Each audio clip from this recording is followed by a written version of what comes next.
वो लड़का आज तक नहीं मिला। लोग कहते हैं कि वह सिर्फ हॉरर वीडियो बनाने के ढोंग गया था, लेकिन उसके कमरे में जो आखिरी वीडियो रिकॉर्डिंग मिली उसने पूरे इलाके को दहला दिया। अगर आप यह कहानी रात में सुन रहे हैं तो एक बार अपने कमरे का दरवाजा जरूर देख लें, क्योंकि कुछ कहानियां सिर्फ सुनी नहीं जाती, वो हमारे पीछे भी चली आती है। उस लड़के का नाम रोहन था। उसकी उम्र मुश्किल से 24 साल रही होगी। उसे रहस्यमयी और भूतिया जगह पर घूमने का बहुत शौक था। एक दिन उसे इंटरनेट पर डॉग हिल के बारे में पता चला। वहां के जंगल, सुनसान सड़क और रहस्यमय घटना की कहानियां उसे इतनी दिलचस्प बना रही थी। उसने अकेले वहां जाने का फैसला कर लिया। शाम के समय वह कुर्सियां पहुंचा। स्थानीय लोगों ने उसे कई बार चेतावनी दी कि रात होने के बाद डॉग हिल के जंगल में मत जाना, लेकिन रोहन ने उनकी बात को सिर्फ अंधविश्वास समझा। रात के करीब 12:30 बजे वह टॉर्च और कैमरा लेकर जंगल की ओर बढ़ा। जंगल में घुसते ही उसे महसूस हुआ कि जैसे वहां की हवा अचानक ठंडी हो गई।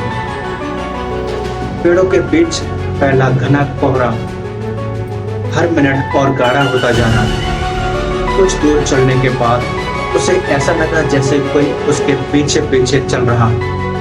वह रुका, आवाज भी वहीं रुक गई। वह फिर चला। पीछे से कदमों की आवाज फिर सुनाई देने लगी। रोहन ने तुरंत पीछे मुड़कर देखा, लेकिन वहां कोई नहीं था। उसे लगा शायद यह उसका भ्रम होगा। उसने गहरी सांस ली और आगे बढ़ गया। उसी समय जंगल के अंदर से एक बच्चे की धीमी हंसी सुनाई दी।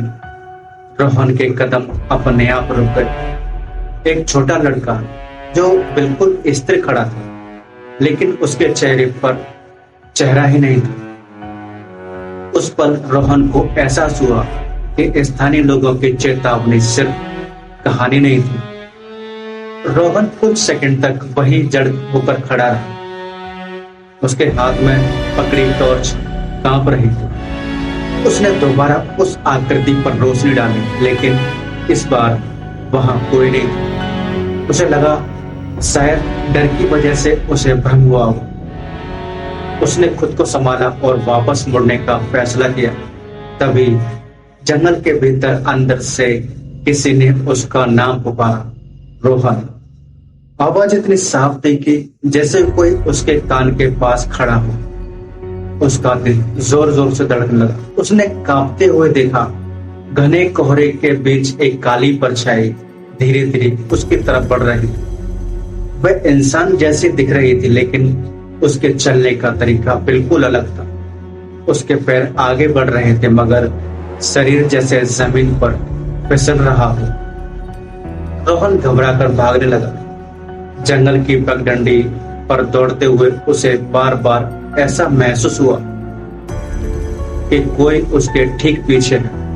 हर कदम के साथ पीछे से सूखी टहनियों के टूटने की आवाज आ रही थी। कुछ दूर जाकर वह एक पुराने लकड़ी के शेड के पास पहुंचा। उसने राहत की सांस ली और अंदर छिप गया। अंदर पूरी तरह अंधेरा था।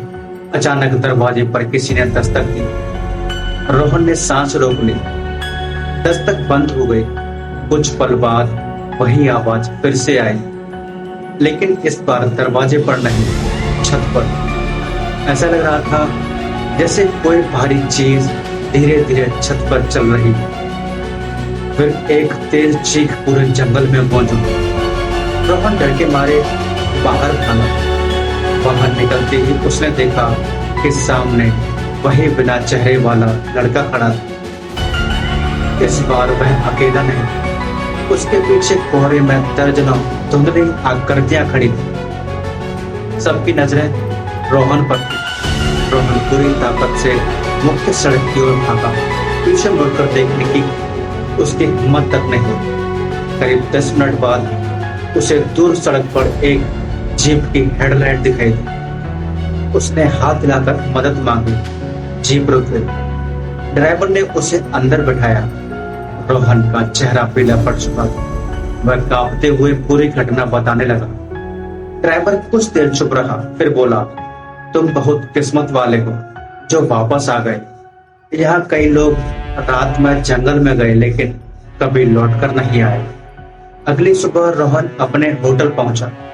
उसने कैमरे की रिकॉर्डिंग देखनी चाहिए। शुरुआत की सारी रिकॉर्डिंग ठीक थी, लेकिन आखिरी 1 मिनट में कैमरा अपने आप जमीन की तरफ झुक गया और रिकॉर्डिंग में साफ दिखाई दिया रोहन के पीछे वही बिना चेहरे वाला लड़का खड़ा था। सबसे डरावनी बात यह थी कि उस समय रोहन पूरी तरह अकेला था। डर के मारे उसने वह वीडियो कभी नहीं देखी। कुछ दिनों बाद उसने अपना कैमरा और चैनल दोनों छोड़ दिए। आज भी डो हिल के आसपास रहने वाले लोग कहते हैं कि अगर कोई रात के बाद उस जंगल में अकेला जाता है तो उसे पहले कदमों की आवाज सुनाई देती, फिर कोई उसका नाम पुकारता है और अगर वह उस आवाज का जवाब दे दे तो अगली सुबह जंगल में सिर्फ उसके पैरों के निशान मिलते हैं, वापस आने के नहीं। दोस्तों, आपको कहानी कैसी लगी कमेंट सेक्शन में जरूर बताएं। लाइक करें, शेयर करें और चैनल को सब्सक्राइब करें। मिलते हैं आपसे एक और अगली वीडियो में। तब तक के लिए धन्यवाद।